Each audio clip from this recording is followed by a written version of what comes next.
Welcome back, ladies and gentlemen. We are hot on the tails of Microsoft's E3 2019 press conference, and it was a big one. Let me tell you. I mean, they needed to really bring it hard, and there's not a heck of a lot more that they could have done. This is, of course, another technical alpha podcast mini of sorts, just like we've done in years past. I'll be doing my best to cover all of the conferences as they happen. I missed EA's yesterday, but nothing really happened, so that's kind of whatever. There's one thing that happened at EA yesterday that we'll be partially covering in this list anyway. And so, if you really want to know more about EA, my apologies. You'll have to go and find that for yourself. Xbox started out right off the rip, bringing out Outer Worlds, which is, of course, that game by Obsidian, as well as Bleeding Edge from Ninja Theory. Both of these games, we've already seen Outer Worlds. Both of these games basically just look like Borderlands. This is the year, I actually have in my notes here, this seems like it's the year of the Borderlands. Everything looks, everything sounds kind of like Borderlands. The tone of the game and otherwise visually, it's all very much Borderlandsy. So if that's kind of something that you're looking for, well then boy, I tell you, you've got a lot coming down the pipeline that will do just that. They followed that up with Ori and the Blind Forest, or like Ori 2, Will of the Wisps. That's got a 2020 release date. It looks incredible visually, everything that the first game was and more. Of course, the soundtrack is probably going to be incredible. The Ori, you guys know that Ori, if you've played it, or even if you haven't, you probably know Ori is one of the most loved or beloved games in the indie-ish space. Has come out in years, and for good reason. It's a spectacular game.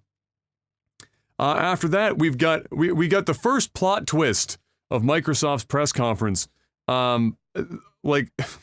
So everyone probably figured that we'd be seeing Minecraft, but I can guarantee you, nobody in a million years was going to predict that this was the version of Minecraft that we were going to get. We got Minecraft.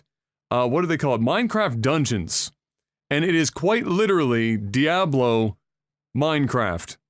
There's 4-player, local, and online co-op. It's coming spring 2020. You'll have to go and check it out for yourself, but it is literally a top-down, like, Minecraft Diablo.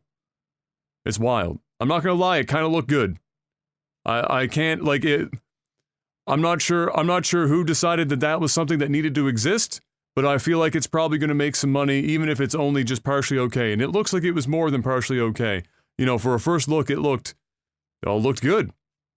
One of the big focuses that we got in this conference in general, and something that will be, you'll notice, as I mentioned, some of the programs and stuff that they've are really bringing in for the Xbox division, is this focus on games first. The whole narrative of the show was games first, the whole way, beginning to end. And they really highlighted that with, talking about the fact that they're going to show us 60 games in this thing. There's 14 of them are exclusives, and talking about all the studios that they bought up. Lots and lots of discussion around that stuff. And you'll see what I mean as well. They did a good job of backing that up throughout this conference. They talked about Star Wars Jedi The Fallen Order, or Jedi Fallen Order. I always feel like there needs to be a "the" in there. Regardless, that was really the big game of EA's conference yesterday, other than talking about Apex, which was neither here nor there. They showed some gameplay yesterday as well. I'll talk about that here, since I didn't get a chance to talk about it, about the EA bit from yesterday. It looked pretty good. I mean, graphically, it looks impressive. It's a Frostbite engine. Everything on Frostbite looks pretty damn good. They're talking a lot about kind of free-form lightsaber combat that, when you're watching a video, it doesn't really translate all that well, and they kind of discussed that, where it's going to be one of those things, and I agree, that people are probably going to have to get their hands on the game to really be able to tell what they're getting at in regards to the combat. And some people had some concerns about its linearity, but they were also trying to, make sure that people understood that not everything is going to be super linear, but it's going to be another one of those things, again, we're going to have to wait and see. They introduced a new droid that they can sell lots of merchandise for. It's small, it's cute, it's got all the droid sassiness that you've grown to expect from Star Wars droids. And in general, it looks like there is some promise there, but we need to see some more. Or at least I do. And we didn't get to see, dramatically more in today's Microsoft conference than we did perhaps in yesterday's EA conference. But there you have it. Then we got another bit of a plot twist that again, another one of those nobody was ever going to call this. They showed the opening for what was very obviously a horror game right from the get-go. You could tell that's what it was. And but it had mixtures of everything. It had elements of like like a Silent Hill. It looked like one of the characters in the back looked like James from Silent Hill 2 at one point. There was like some Fatal Frame type stuff going on there. Just a mishmash. Like, so Alan Wake, people thought, I said out loud, is this Alan Wake? A lot of that, it was a mishmash of everything. And as it turns out at the very end, and a title card pops up, and it looked really good. And it does in fact look like it's going to be like some sort of VR experience as well, the way that they've been building it. It's the Blair Witch Project, which is kind of crazy. So, all I can say, you'll be able to see the trailer or whatever, but all I can say is that it actually didn't look bad. It looked pretty good. So the Blair Witch Project, that was another plot twist. Then the biggest plot twist of them all, and E3 is already, it's not even about winning, it's just the moment of E3 2019 has already been accomplished. It has been locked in by Microsoft. I don't know how anyone could possibly surprise people more and in a more awesome way than they did. Cyberpunk 2077 pops up on screen. Of course, people are already clapping and cheering because it's CD Projekt Red doing it big, doing everyone justice here with this next game after the Witcher series did so well. Then people wanted to see more. And we got this trailer that looked fucking fire, great voice acting, phenomenal modeling work, everything looked great. Not a lot of gameplay, but that's not what it was about, because at the very end, when you just when you thought that we were going full-blown Alita Battle Angel, a character whose face you can't see. And this is full spoiler alert. If you haven't seen this shit yet, and you haven't heard it somehow on social media, which would almost be impossible, I'm gonna tell you right now, stop, go look it up, come back. Stop, go look it up, come back, and then continue listening. That's been your warning. But the character off-screen walks up to your the battered character on the ground, of which you're looking through their first-person kind of perspective of this character, and you don't see the face at first, and then you heard the voice, and then they step forward and you can see the face, and I just said, are you fucking serious? Is that who I think it is? And yes, it was fucking Keanu Reeves, the undead god himself. The undying, the ageless wonder that is Keanu fucking Reeves is a prominent character in Cyberpunk 2077. There's probably a highlight of my reaction. I lost my mind. I completely lost my fucking mind. And then after that, sure as shit, Keanu Reeves walks out on fucking stage and does Keanu Reeves things. And everyone was loving it because it's Keanu Reeves and they should love it. And it was awesome. That was it. E3 has been, we found the peak. Now everything just kind of has to sort itself out underneath of that. There's literally nothing I can think of short of PlayStation coming out on stage and saying, we're releasing our console this year and not next year, to blow my mind any more than that. That's it. That was the show. So that happened. And then from there, it was like, where are we going from here? But they also, Keanu himself got to announce the release date for Cyberpunk 2077. It is officially April 16th, 2020. Next spring, getting your hands on Cyberpunk 2077 and apparently getting to take that ride with Keanu Reeves himself. Doing big things. Keanu Reeves is Johnny Silverhand, apparently, from Cyberpunk, as Getson is pointing out in chat. I don't know the validity of that, but either way, I don't care. He could be called Keanu Reeves. In fact, he should probably just be called Keanu Reeves. After that, oh boy, well, what did we get into? We got into a game that honestly also looked really cool, very unique. Kind of reminded me of what was that? Chat's gonna have to help me out on this one. I'm still live right now. 2D Minecraft, basically side scroller. I can see it in my head. We're gonna get it. It's gonna happen. Terraria. I already got it before the chat did. It's fine. Reminded me kind of like Terraria in a way, but not really, but there was similarities there. Really cool cartoon art style. And when I say cartoon, I really mean like kind of cartoon. It was quite impressive. You go and look up the trailer for it. Again, it's called Spirit Farer by Thunder Lotus, and it did look really cool. I was on board. I want to see more. I want to know what's up. So that's the thing. After that, which I spotted in a Sizzler reel before the show started, Battletoads actually did make an appearance. Kind of lackluster though, unfortunately. It didn't look all that hot. It looked, it looked passable, but it was 3-player instead of 4-player, which was also a bit random, but here we are. But 3-player Battletoads, very cartoony look, but it just kind of looked meh. And the art style that they went for really didn't hit with me. It didn't hit with me at all. I wasn't feeling that art style. But we'll have to see a little bit more because we didn't see too much of it. So we don't want to shit on it too much right now, but it did look pretty blasé. After that, we got what I'm going to already say is going to likely win the award for craziest art style of any game at E3, possibly of all time. And that goes to RPG Time, The Legend of Right. Look up the trailer for this, guys, and have your mind blown. All I have written down here is crazy-ass art style. That's all I've got. You've got stuff that's like drawn on loose leaf into cardboard, into markers, and just, it's nuts. It's crazy. I really couldn't describe it to you if I tried. But it is some sort of RPG, encapsulation, but the style of it was insane. I can't wait to see more. I need to see more to really get a grasp of what's going on there. But I can tell you whatever it is going on there looks really friggin' cool. So that was nice to see. After that, we got an indie game Sizzler reel, kind of going through a whole whack of stuff. And then this is where we really started pushing the Gamepass, Xbox Game Pass, which you guys already know about on the Xbox. And then, of course, now we're bringing that Game Pass to the PC for about, I think it was $5 a month. And there's more on that that I'll talk about soon. But we got that Sizzler reel. There's a whack of indie games all available with the Game Pass.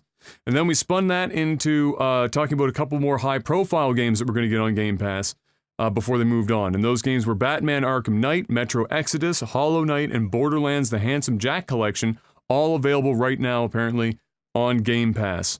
Then they really did talk a little bit more in depth about Game Pass on PC, including the fact that there are 100 games curated for it right now. That includes the upcoming Master Chief Collection, Forza Horizon, Ark, Prey, Wolfenstein: The New Colossus, the newer Tomb Raider games, or at least the newest Tomb Raider game. I couldn't quite get all of that notes in time before they moved on to other stuff.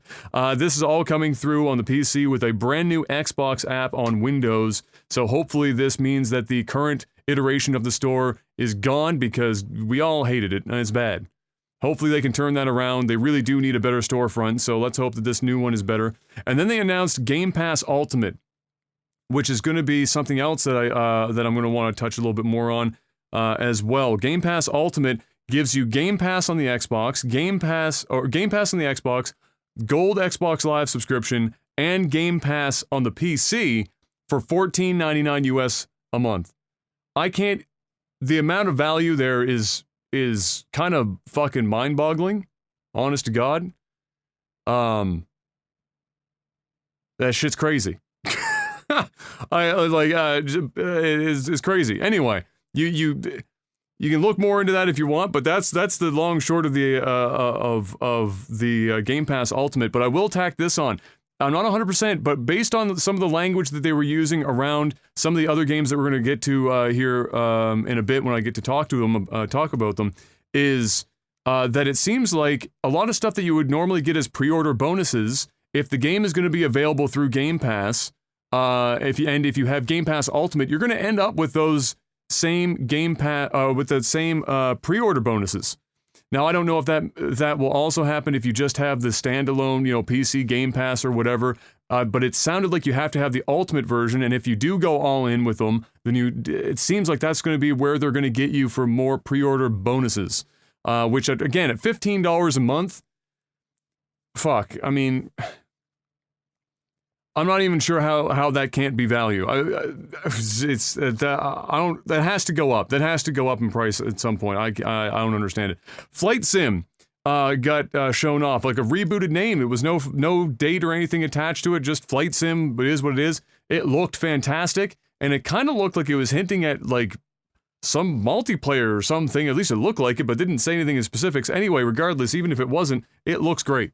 And I know there are several flight sim community or fans in the community, and all of them were thinking, hey, that actually looks not too bad. So that was pretty good. Age of Empires 2 Definitive Edition, that 4K redo with a new campaign, also going to be available. Game Pass on the PC. I don't have a date written down here, but either way, that is coming. After that, we got an announcement for Wasteland 3, which is basically just more freaking Borderlands again. I'm telling you, man, it's the year of Borderlands. And then we spun into an announcement that Microsoft, of course, had picked up Double Fine. And then Tim Schafer came out on stage. They did a terrible little joke pun back and forth, and then followed that up with a quick little, hey, by the way, here's a trailer for Psychonauts 2. So if you're a big old fan of Psychonauts 2, great news, or Psychonauts in the first place, Psychonauts 2 is in fact coming. It looks a hell of a lot like Psychonauts. The voice acting looked great. The game looked great. Hopefully it turns out to be something special, because Psychonauts is one of the most, cult classic-y games that I can think of that's been in the last few generations. Following that up, we got a look at Lego Star Wars The Skywalker Saga. It's actually all 9 films in a singular game. And it looks, like the Lego games are all pretty fire. I mean, I don't think they've ever put one out that's been, like, really terrible. The physical humor and stuff that they use is always great. That was here. It looked good. It's probably going to play well enough. It's certainly going to be a big hit with the kids. But it'll be fun to see how they try and stitch 9 freaking movies together. Obviously, this will have to release after the 9th movie lands, but you get the idea. Following that, we got a, what do we got here? Oh, right, this is Project Z, I believe it was called. It's an action RPG in the Dragon Ball Z universe, coming early 2020. That looked, pretty good. This is where we kind of got into the block where we were, oh no, not quite yet. We didn't get into the Wii block yet. We hadn't gotten there yet, but that is coming. They had that in Japanese voiceover and everything. It looked good, but not a heck of a lot of, gameplay. It looked like another Dragon Ball Z game. When we real, it looked like a Dragon Ball Z game. Let's just be honest. Following that, we had, what did we have here? It's so warm in this room. Oh my Lord, have mercy on my soul. 12 minutes, an interactive thriller. This looked really cool. Definitely check the trailer out for 12 minutes. It seems to like the entire game happens in one room, and you're reliving this same 12 seconds over and over, or 12 minutes over and over again, trying to figure something out. But it looked really cool. Great voice acting, delivery and everything was fantastic in it. Definitely check it out. It looked like it was going to be something to keep your eye out for. Following that, we got Way to the Woods, which was just basically a Bambi simulator. It didn't look like anything neither here nor there. And then we dumped into something that a lot of the Xbox community are big fans of. Of course, that's Gears of War, where we got an announcement for Gears of War 5. It's called Bound by Blood. That's coming this September. I think I have written down here September 10th, if I can read my chicken scratch properly. Coming with Game Pass Ultimate. You can get that as well. I don't know if that was like you get it a couple days earlier or not. Either way, it's available with Game Pass Ultimate. And I have it written here. This is where I first made that note of maybe more Ultimate exclusive, content stuff. It comes back, of course, with a Horde mode, and a new arcade mode as well that they talked about being a thing, with like and another mode that's called Escape, which is kind of like a bomb plant. You can pre-order it, or again with the Ultimate Game Pass, and you get a Terminator skin, which actually looked pretty dope. I'm not gonna lie. Next up, what do we have? We had, the new Xbox Pro controller. The first Xbox Pro controller, no matter, the fact that it was actually expensive as hell. I have one. It's one of the greatest controllers I've ever held in my hands. It's absolutely spectacular. They have an even better version, or seemingly better version, coming up next. That's likely to launch sometime within the next year. I didn't see any dates, but I was writing frantically. Maybe the chat saw a date. This has adjustable tension thumbsticks, which is pretty crazy. So not just hot swappable thumbstick heights and grips, but adjustable tension on the thumbsticks, as well as controller profiles that are onboard controller profiles, a 40-hour charge on their new battery, sensitivity switch with that plays as well with the trigger adjustability. So this is an incredibly customizable, incredibly adjustable controller. A lot of moving parts. Makes me a little scared that some stuff could break. Really depends on what it's made out of and how often you can mess around with it before stuff starts to get a little loosey-goosey. But it looked really good. It's probably also going to, make you have to remortgage the house that you don't own and sell, your one or both of your most important organs. Otherwise, it looks great. It really does look good. And definitely something that a lot of people are likely to be excited about because the first one was such a success despite the cost. Following that, we had Dying Light 2, which looked absolutely metastic, and then plot twist again.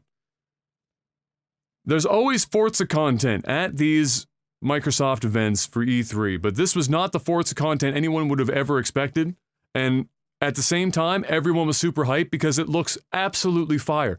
Forza Horizon 4 is getting a LEGO Speed Champions DLC. Not only do you get LEGO cars, but there's an entire new area that's completely like Lego to drive around in with your regular cars, your Lego cars, and everything. It looks absolutely insane.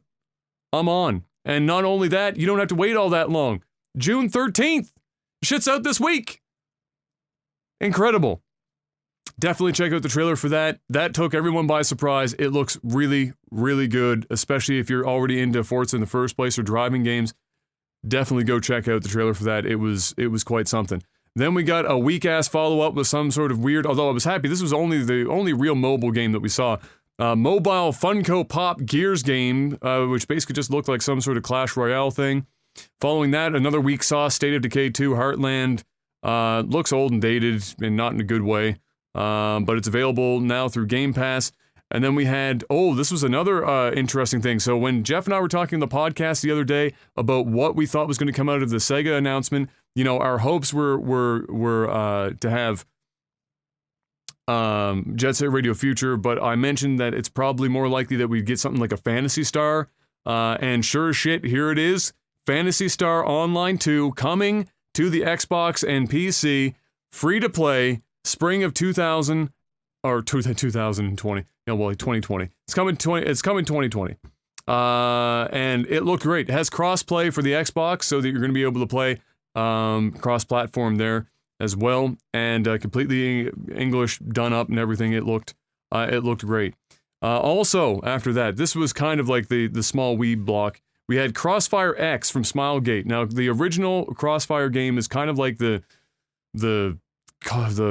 Counter-Strike, I guess, of Asia, and was pretty popular from what I remembered anyway in Korea, although I'm sure it was popular in other places as well. First console on the Xbox in 2020, they didn't really show anything for gameplay. It was just like, hey, here's Crossfire X, so whatever. Then we got Tales of Arise, which is coming 2020 for the Xbox and PC. That looked really good from a visual standpoint. The Tales games always do look great. Lots of people in chat were excited about that, to see another Tales game, so that was great. Again, go and check out the trailer. Looked really good visually, but again, they always do. Minimal gameplay in that trailer, but it's a Tales game. You know what you're probably going to get out of it anyway. After that, we got the actual Borderlands of E3 2019 in Borderlands 3, where they just showed a bit of another trailer. Again, for me, anyway, my opinion of this is that while it looks visually great, it's just more Borderlands, and not evolved in a way that I find particularly compelling, or that it separates itself in any like really meaningful way from the games that came before it. Whether that's a good thing or not is probably going to be up to the people that are big fans of Borderlands. But it's coming September 13th, I think is what I have written down here, of this year. And also they announced a lead-up DLC to Borderlands 3. It's a Borderlands 2 DLC, Fight for Sanctuary, that is going to be available. I don't know if it's available now or when it's coming out, but it is a thing that's coming, or you can play it now, whatever. That's going to, like I said, lead up to the story in Borderlands 3. Then we got the big Miyazaki and Martin crossover game that kind of got leaked and talked about a bit early. That was Elden Ring. We got a trailer for it, and guess what? It looks Dark Souls, man. It looks Dark Souls, which is fine, because lots of people just want Dark Souls. And if it's Dark Souls, but we get exposition done by Martin and delivered in a way that is, you know, entertaining and integral to, you know, parts of that gameplay that we get in Dark Souls, great, awesome, fantastic. But yeah, again, no real gameplay yet, so we'll probably see more of that as time goes on, but it looked visually like Dark Souls and it looked good. Finally, wrapping up some stuff here in this block, we had Project xCloud and the console streaming, where they talked briefly about the fact that that this October you're going to be able to get the free update to be able to use the cloud streaming service for Xbox to play your games anywhere, and that's actually hands-on publicly at E3. So if you keep your eyes out, you're probably going to see some articles and whatnot, maybe some video hands-on of that to give you a better, you know, in-depth look at just how good that is.